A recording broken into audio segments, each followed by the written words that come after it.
Hello guys, എല്ലാവർക്കും സുഖമാണല്ലോ അല്ലേ? വലിയ പ്രൊഫഷണലായിട്ടൊന്നുമല്ല, അല്ലാതെ ചെറിയൊരു പരീക്ഷണം ഞാൻ നടത്തി നോക്കിയതാണ്. അതിനെക്കുറിച്ചാണ് ഈ വീഡിയോ. അതായത് നമ്മുടെ വണ്ടിക്കകത്തൊക്കെ ഈ റെയിൻ സെൻസറില്ലേ, അതെൻ്റെ കംപ്ലൈൻ്റ് ആയിപ്പോയായിരുന്നു.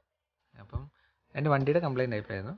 അപ്പം ഞാനതാണെങ്കിൽ ഒന്ന് റിപ്പയർ ചെയ്യാനായിട്ട് ഞാൻ ആ സാധനം ഒരു വിധത്തിൽ പൊളിച്ചെടുത്ത് കഴിഞ്ഞപ്പോഴാണ് ഈ സെൻസറും ഈ വിൻഷീൽഡും തമ്മിൽ ഇതിനിടയ്ക്കായിട്ടൊരു ഒരു ജെൽ പാഡ് എന്നൊക്കെ പറയുന്ന ഒരു ഗ്ലൂ ഉണ്ട്. ആ ഗ്ലൂ ഞാൻ വലിച്ചു പറിച്ചൊക്കെ എടുത്തു കഴിഞ്ഞപ്പോഴത്തേക്ക് അത് ഫുള്ള് അതങ്ങ് പോയി കഴിഞ്ഞിട്ട് ഞാനാണ് ഗ്ലൂ തപ്പി തപ്പി തപ്പി എല്ലായിടത്തും തന്നെ നടന്നു കഴിഞ്ഞപ്പോഴത്തേക്കും പകുതി പേര് പറഞ്ഞു കൊണ്ടുവന്ന് തരാം, സ്റ്റോക്ക് ഇപ്പോൾ ഇരിപ്പില്ല, എത്തിക്കാമെന്നൊക്കെ പറഞ്ഞു. ഒരു 2 ദിവസം ഞാൻ വെയിറ്റ് ചെയ്തിട്ടും ആരും സ്റ്റോക്ക് വന്നായിട്ടൊന്നും പറഞ്ഞിട്ടൊന്നുമില്ല. ഓൺലൈനിലൊക്കെ നോക്കി കഴിഞ്ഞപ്പോഴും 10,000 രൂപ റേറ്റ് പറഞ്ഞു. പിന്നെ 250 രൂപ ഡെലിവറി ചാർജ്, 250 ഇല്ല, ഒരു 190 രൂപ ആ റേഞ്ചിൽ ഡെലിവറി ചാർജ് എല്ലാം കാണിക്കുന്നുണ്ട്. പക്ഷേ ഡെലിവറി എൻ്റെ നാട് ഇടുക്കി ആയതുകൊണ്ട്, അഡ്രസ്സെല്ലാം ഇടുക്കിയ, അപ്പോൾ അങ്ങനെ ആയതുകൊണ്ട് എനിക്ക് ഇങ്ങോട്ട് ഡെലിവറി പകുതി വെബ്സൈറ്റിൽ നിന്നൊന്നും കിട്ടിയില്ല. പിന്നെ കൂടുതലും ഇത് ബാക്കി ലോക്കൽ കടകളിലും ഒരിടത്തും തന്നെ ഇല്ലയെന്നാണ് ഞാൻ അന്വേഷിച്ചപ്പോൾ പറഞ്ഞത്. അങ്ങനെയാണ് എനിക്ക് വേറൊരു ഐഡിയ പോലെ തോന്നിയത്. അതായത് മൊബൈലിൻ്റെ ഈ ടച്ചും ഗ്ലാസ് നമ്മൾ ഒട്ടിക്കുന്ന ഒരു പശയുണ്ട്. നമ്മൾ ഈ ഫോണിൻ്റെ ടച്ച് ഗ്ലാസ് തന്നെയൊക്കെ മാറില്ലേ, അന്നേരം ഈ നമ്മുടെ ഫോണിൻ്റെ ടച്ചും സെപ്പറേറ്റ് ഗ്ലാസും കൊണ്ട് നമ്മൾ ഒട്ടിക്കുന്ന ഒരു ക്ലിയർ ആയിട്ടൊരു ഡബിൾ സൈഡ് പോലെ ഇരിക്കുന്ന ഒരു OC ഷീറ്റ് എന്ന് പറയും. കട്ടി കുറവാണ്, ഗ്ലാസ് പോലെ തന്നെ ട്രാൻസ്പെറൻറ്റ്. ഞാൻ നോക്കി കഴിഞ്ഞപ്പോഴത്തേക്കും ഗ്ലൂ പോലെ തന്നെ എന്താ പറയുക, ഡബിൾ സൈഡ് ടൈപ്പിൻ്റെ തന്നെ മറ്റേ ട്രാൻസ്പെറൻ്റ് ആയിട്ടുള്ളതും പിന്നെ വളരെ കട്ടി കുറഞ്ഞിട്ടുണ്ട് ആണ് ഈ OC ഷീറ്റ്. അത് ഞാൻ ഒരു 10 എണ്ണം വാങ്ങി. കാരണം വിൻഷീൽഡ് ഗ്ലാസ്സിൽ ഒട്ടിക്കുന്ന ആ സെൻസറിന് ഇച്ചിരി കട്ടിയുണ്ട്.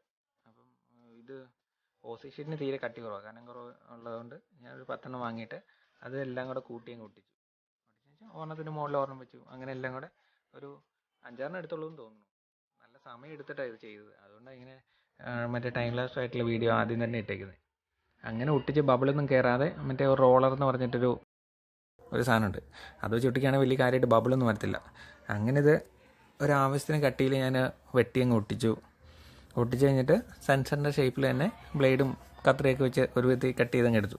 ഇച്ചിരി പാടായിരുന്നു, എന്നാലും കട്ട് ചെയ്തങ്ങ് എടുത്തു കഴിഞ്ഞിട്ട് അത് ഗ്ലാസ്സിലും സെൻസറിലുമായിട്ട് വെച്ചിട്ട്, ഈ സെൻസർ ശരിക്കും വർക്ക് ചെയ്യുന്നത് എങ്ങനെയാണെന്ന് വെച്ചാൽ മറ്റേ ഈ റിഫ്ലക്ഷൻ്റെ ഒരു വേറെ രീതിയിൽ വെച്ചിട്ടാണ്. കാര്യമായിട്ട് പറയാമെന്ന് എനിക്കറിയത്തൊന്നുമില്ല, നെറ്റിലുണ്ട്. അപ്പം നമുക്ക് ഈ ഗ്ലാസിൻ്റെ സെൻസറിൻ്റെ ഇടയ്ക്ക് എന്തെങ്കിലും ചെറിയ ഗ്യാപ്പ്, വേറെ എന്തെങ്കിലും മീഡിയം, ഇപ്പോൾ എയർ പോലെ അങ്ങനെ എന്തെങ്കിലും മീഡിയം ഒക്കെ വന്നു കഴിഞ്ഞാലും നമുക്ക് ചെറിയ രീതിയിൽ എന്താ പറയുക, റിഫ്ലക്ഷനൊക്കെ ഉണ്ടായിട്ട് നമുക്ക് സെൻസറിലേക്ക് കറക്റ്റ് വീഴത്തില്ല. വല്ല മഴത്തുള്ളി വന്നിരിക്കുകയാണെങ്കിലും നമ്മൾ ഡിക്റ്റേറ്റ് ആവത്തില്ല. കാരണം ഞാൻ വെച്ച് നോക്കിയതാണ്, ഇത് ജെൽ പാഡ് ഇല്ലാതെ ചുമ്മാ വെച്ച് നോക്കി. അന്നേരം ഒന്നും വലിയ കാര്യമായിട്ടൊന്നുമല്ല. ആദ്യത്തെ ആ ഒരു വൈപ്പ് ചെയ്യും, അത് കഴിഞ്ഞിട്ട് പിന്നെ എത്ര വെള്ളം ഒഴിച്ച് കഴിഞ്ഞാലും വൈപ്പ് ചെയ്യത്തില്ല. അങ്ങനെയാണ് ഇതെടുത്ത് ഒട്ടിച്ച് കഴിഞ്ഞപ്പോഴത്തേക്കും എന്തോ എൻ്റെ ഭാഗ്യം കൊണ്ട് അത് നന്നായിട്ടങ്ങ് വർക്കായി. ഇപ്പോൾ ഒരു കംപ്ലൈൻ്റ് ഇല്ലാതെ പോയി കഴിഞ്ഞിട്ടുണ്ട്. എത്ര പ്രാവശ്യമാണെങ്കിലും എത്ര സമയം എടുത്തിട്ടാണെങ്കിലും എത്ര മഴയത്തോട് ഓടിച്ചു കഴിഞ്ഞാലും കറക്റ്റായിട്ട് സെൻസർ വർക്കാവുന്നുണ്ട്. ഇനിയും ഇതുപോലത്തെ നല്ല വീഡിയോസായിട്ട് വരാം. നിങ്ങൾക്ക് എല്ലാവർക്കും ഇഷ്ടപ്പെട്ടെങ്കിൽ നിങ്ങളൊന്ന് സബ്സ്ക്രൈബ് ചെയ്ത് തരാം. Thank you.